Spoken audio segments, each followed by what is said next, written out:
হযরত আব্দুল্লাহ ইবনে ওমর রাদিয়াল্লাহু তাআলা আনহু হতে বর্ণিত আছে যে নবী করিম সাল্লাল্লাহু আলাইহি সাল্লাম ফরমায়েছেন, ইসলাম ধর্ম 5টি খুঁটির উপর প্রতিষ্ঠিত। 1.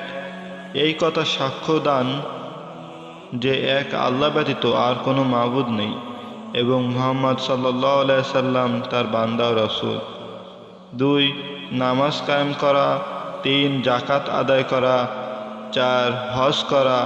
5. রমজান শরীফের রোজা রাখা। বুখারী ও মুসলিম শরীফ হাদিস। উল্লেখিত 5টি বিষয় ঈমানের মূল ভিত্তি।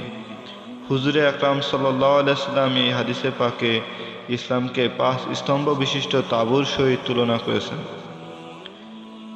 কালেমায়ে শাহাদাত তাঁবুর মধ্যবর্তী খুঁটিস্বরূপ। 4টি রুকন অর্থাৎ নামাজ, রোজা, হজ ও যাকাত তাঁবুর 4 কোণের 4টি খুঁটিস্বরূপ। মধ্যবর্তী খুঁটি না থাকলে তাঁবু স্থাপন করাই যায় না, আর মধ্যবর্তী খুঁটি স্থাপিত হয়ে অপর 4টি যে কোনো একটির অভাব দেখা দিলে তাঁবু খাড়া হয়ে যাবে সত্য, কিন্তু খুঁটিহীন কোণটা নিম্নমুখী ও ভুলুণ্ঠিত হয়ে পড়বে।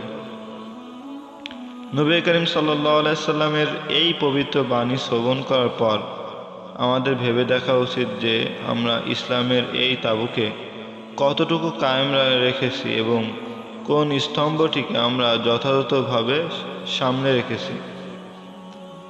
ইসলামের এই গুরুত্বপূর্ণ 5টি রোকনের মধ্যে সব কয়টি মুসলমানের অবশ্য কর্তব্য, তবে ঈমানের পর সবচাইতে গুরুত্বপূর্ণ বিষয় হলো নামাজ। হযরত আব্দুল্লাহ বিন মাসউদ রাদিয়াল্লাহু তাআলা আনহু বলেন যে আমি হুজুর সাল্লাল্লাহু আলাইহি সাল্লামকে জিজ্ঞাসা করলাম, কোন আমল আল্লাহ তাআলার নিকট অধিকতর প্রিয়? হুজুর সাল্লাল্লাহু আলাইহি সাল্লাম ফরমালেন, নামাজ। আমি আবার জিজ্ঞাসা করলাম, অতঃপর কোন আমল বেশি প্রিয়? ইরশাদ ফরমালেন, মাতা পিতার সহিত সৎ ব্যবহার। তারপর কোন আমল জিজ্ঞাসা করলে ইরশাদ ফরমালেন, জিহাদ। মোল্লা আলীকের রহমতুল্লাহ আলাইহি বলিয়াছেন, আলেমগণের মতে এই হাদিস দ্বারা প্রমাণিত হয় যে ঈমানের পর নামাজই সবচাইতে গুরুত্বপূর্ণ বিষয়।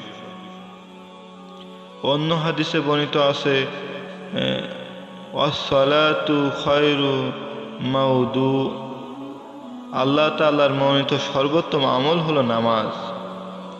অন্যান্য সহিহ হাদিস দ্বারা পরিষ্কারভাবে বর্ণিত আছে, তোমাদের আমল সমূহের মধ্যে নামাজই সর্বোত্তম। জামে সগীর গ্রন্থে হযরত সবান ইবনে ওমর, সালমা, আবু উমামা ও ওবাদা রাদিয়াল্লাহু তাআলা আনহু হতে উক্ত হাদিস বর্ণিত আছে যে সময় মতো নামাজ আদায় করা সর্বোত্তম আমল। হযরত ইবনে ওমর ও উম্মে ফারওয়া রাদিয়াল্লাহু তাআলা আনহু হতে আওয়াল ওয়াক্তে নামাজ পাকে আফজাল আমল বলে উল্লেখ করা হয়েছে। উক্ত হাদিস সমূহের মূল লক্ষ্য প্রায় একই রূপ।